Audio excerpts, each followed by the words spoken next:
welcome to San Antonio Express special edition of In Depth. Today, I am joined by the Hardy Boys, Matt and Jeff Hardy. I'm your host today, Nick Talbot. Of course, Matt and Jeff, the Hardy Boys, one of the most iconic tag teams in professional wrestling of all time. The only team to have held the WWE, the WCW, TNA, Ring of Honor, Raw, and SmackDown Tag Team Championships. That is an impressive list, Matt. Now you're, of course, in town for TNA this week.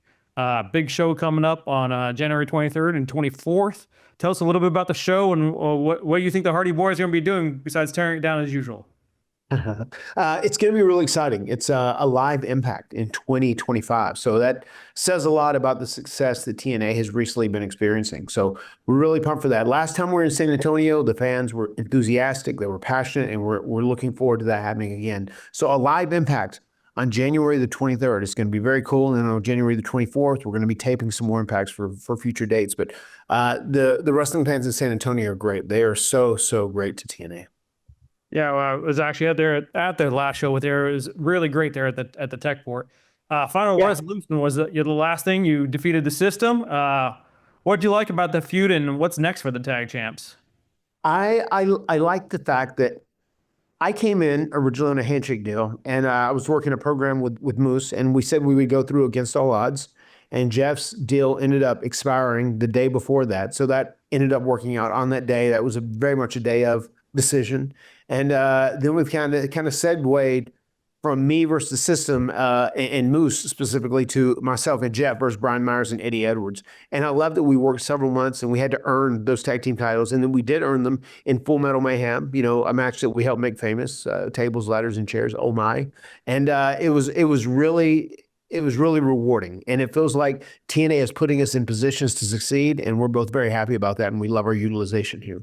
Is that one of the things that drew you back to the company? Because, I mean, one day you were with AEW, and then 4 days later, you showed up at TNA and kind of surprised everyone. It was like, wow, surprise, the Hardys are here. Yeah, I mean, I think TNA, just the way they are booking their show, the way they are utilizing stars now, just works better for us at this stage of our career. And I love the fact that we're being utilized as a legacy act. We get to go out, we do our stuff, and we still can work at a pretty high level. But we work a lot smarter than we do harder in this day and age. And it's been great. The meet and greets we've been doing, the TNA fans have shown so much love. The last time we were in San Antonio, the actual premium live event, the pay-per-view was 2 hours and 50 minutes. And our autograph signing was 3 hours and 22 minutes, which is wild. And that's a post show. That was after the show. So we really appreciate all the people that have so much love for myself and Jeff. All right. I guess you joined up in April, I believe, and Jeff maybe came over in June or July, I believe. Late June. Jeff came over 15th. Right. And in short order, though, by October, tag team champs. How important are those titles to you at this point in your career when you've won so many things before? They are important. I mean, I feel like we really want to cement our legacy as one of the greatest tag teams to ever do this. And also just cement our legacy as two of the greatest performers. We faced the Rascals for the first time only. That was going down in Genesis. And, they're two guys who looked up to us. Private Party guys who grew up loving us and looked up to us. And it's crazy how influential we have been on so many of the current modern day wrestlers' careers. So on top of being one of the greatest tag teams of all time, and on top of being one of the most popular tag teams of all time, we would love to add the fact that we're also one of the most influential tag teams of all time. So all of that stuff's important to us, and being in TNA and holding these titles right now and having a great, strong title reign is very important to us and cementing our legacy. All right, man. Since we'll skip to a question for just you here, but just since Jeff hasn't showed up yet. For you in particular, you were great at developing your broken character on social media. How's that kind of tool has changed with how you connect to the audience, and how do y'all still want to use that to develop what you're doing today? I mean, it's a great device to use things to tell stories.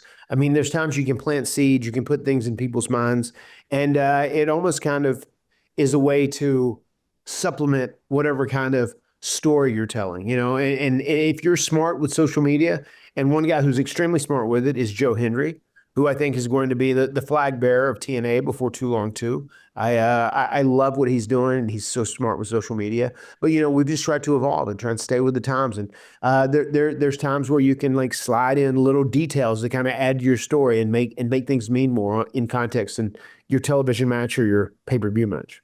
All right. The final deletion in 2016, we were talking about what you can do. The final deletion in 2016 kind of sparked a few years where a lot more cinematic matches. That became really popular during the pandemic, but that trend's kind of gone backward, I feel like. Is there still a place for that, or has it kind of run its course? I think there is. I think that there is a time and a place for like a cinematic match, just because there's something you don't do every week. There's something you don't do too regular, but if you do them in the right occasions and you make them feel special and look special, then they work. It's just a different form of storytelling. So it's very cool that we got so much credit with the cinematic matches that happened in the pandemic, because we kind of kicked things off and kind of had a resurgence of like a cinematic type match or a movie match, stemming from the final deletion. And what's kind of the biggest thing, the biggest difference in the world of wrestling from 30 years ago? I mean, y'all have been doing this for so long now. I mean, as long as I've been watching almost. So it's a long time. I'm getting up there in years too. I'm more about the same age. What's kind of been the biggest difference when you start off, when you were, barely in your 20s to now? Yeah, I just think, 30 years ago, it was the land of the giants. They wanted guys that were 6'8" and 350 pounds and jacked to the gills. And the size has decreased a lot over the time. And I think it's also, you have to be athletic. You have to be a decent in-ring worker to really get over and be successful in front of today's more educated and smart fan base. So that has changed a lot. I think, the basic storytelling of pro wrestling really doesn't change. You have a good force versus a bad force, and you try and pit them in a story that is compelling, that, is engaging to the fans. But at the end of the day, I think it's the size of the athletes that has changed more than anything else, and also the quality of matches now. You have to be able to have a good match to be a guy who's relevant in 2025. All right. And you have to have that good match. How hard is that after everything you'll have done for 30 years? How many, probably 20,000 tables, it seems like, some 20,000 ladders and chairs. How hard is it to do those kind of matches when you've taken that kind of toll on your body? Because you're 50 now, right? So that's a lot of tables you've gone through. I am 50, and it is challenging, and it is tough. Jeff and I, we've become big advocates of the cold plunge and ice bath, and we feel like that has added longevity to our careers. But we do all that we can to stay in tip-top shape, especially for being at an advanced stage. But we both are feeling really good right now, and we're very happy with the work we're doing. That's good. Talking about, the tables, ladders, and chairs matches, obviously that was one of the main things y'all brought to professional wrestling almost with those early matches. What is the biggest contribution that you've made to professional wrestling over the last 30 years that you're most proud of? Or you looking back and say, well, that's really going to be the Hardys' legacy?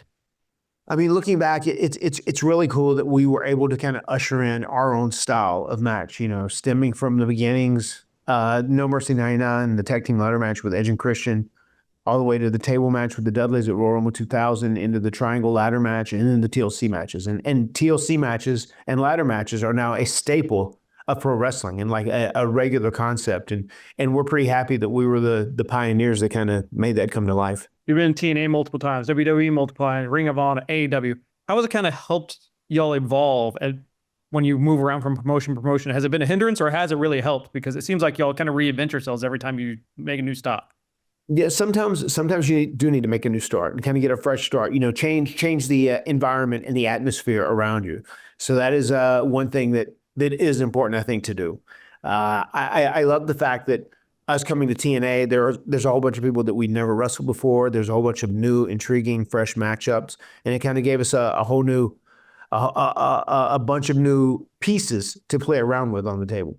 Relative to the other wrestlers, the two of you haven't really been shy about letting some of the real world issues y'all have gone through. We'll kind of bleed on the on-screen stories. Why have y'all at times embraced that level of transparency? Do you ever regret that you do stuff like that, or is it just for fan engagement and that's what matters most? I mean, Jeff is doing that a whole lot, and I mean, we both talk about when we have had darker days or whatever. But I think it can signal a sign of hope for some people that might feel like they're struggling like that. You know what I mean? Like if we can get through it, then maybe they can too. So we hope people find it as inspirational or motivational, to like make changes, make positive changes in your life and be better. I think life is a constant process of trying to better yourself. You know what I mean? Everybody, we're all works in progress.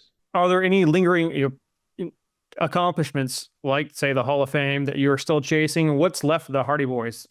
I think once again, we're just really working on cementing our legacy. I think that's very important. And yes, do we want Hall of Fame bids? Yeah, the Hall of Fame is an important part of a career, I think. It's just the ultimate acknowledgement of your contributions. And yes, I'm sure Jeff and I do want to do some Hall of Fames when it's all said and done. But right now, we're just focused on working hard, being as entertaining as we can possibly be, and doing all that we can to help TNA continue to grow and thrive. All right, that said, who's left for the Hardy Boys to face? You faced hundreds of teams over the course of the career. Who's left that you still want to go out there and go up against? Well, there's one team that's been around and had a lot of longevity that we haven't faced, which this will probably shock you. It shocks a lot of people when they hear this, but the Hardys and the Motor City Machine Guns have never been one-on-one. So that would probably be the only team I can really think of that we haven't worked against. So a lot of fans would, whether it's your comeback or WrestleMania, the TLC matches, what's the most iconic moment to you? What's the moment that mattered the most to the Hardys? The moment we first won the World Tag Team titles from the APA and the Acolytes, that was a huge moment because that was our dream. We never achieved anything else. We could call it a career at that point. Also, when we returned at WrestleMania 33, that was a very, very massive moment, and we're very grateful that we got that moment. All right, now we're joined by Jeff there. He's trekked in here after Matt's already answered like 10 or 12 questions here. Okay. We'll ask him some of the same ones, but we'll give his perspective on it. All right, Jeff. Oh, I got Matt's take on a lot of things. Matt, he came back to TNA first from after that AEW run. What kind of made you want to also come back and join back up with him to come to TNA when your contract? I had no idea Matt was going back. It was a secret, but I had finished a workout one morning, went upstairs, and my wife said, "Did you know Matt was going back to TNA?" I said, "No." And then I watched the footage and it was awesome. So naturally I was like, oh, maybe this is meant to be. And it ended up working out to where my contract with AEW ran out the night before, I showed up back to TNA to make the save after Matt and Moose's awesome match. So it all kind of just worked out for a reason, I feel. All right, now you're back in tag teaming again. How important is it for them to have this tag team run with him again?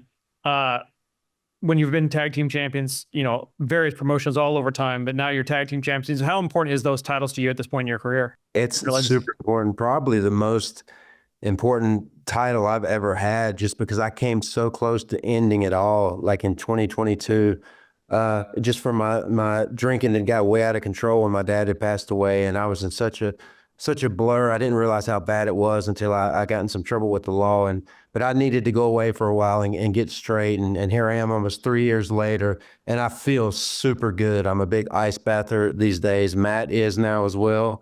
And it's been so beneficial for me spiritually, mentally, and physically. So I feel like I'm exactly where I'm supposed to be. All right, you bring that up, and I asked Matt how sometimes you haven't shied away from bringing up your struggles, sometimes even on screen, whether it's in WWE or TNA. Why do you embrace that, and why do you embrace talking about what you've gone through? It's weird, and I think back to like 08 and 09 when I was like on top of the wrestling world, and then when I left WWE, that's when it all kind of got crazy, and it really got me, the issues I was having with substances. And I go, oh God, was that wrong? Were all the people right? That shouldn't have been like aired on TV. But I think that made the feud between me and Punk so amazing, honestly. And I've never really acted out there. Like what you see is what you get in the ring. And I think that's a huge opportunity for me, this run in TNA.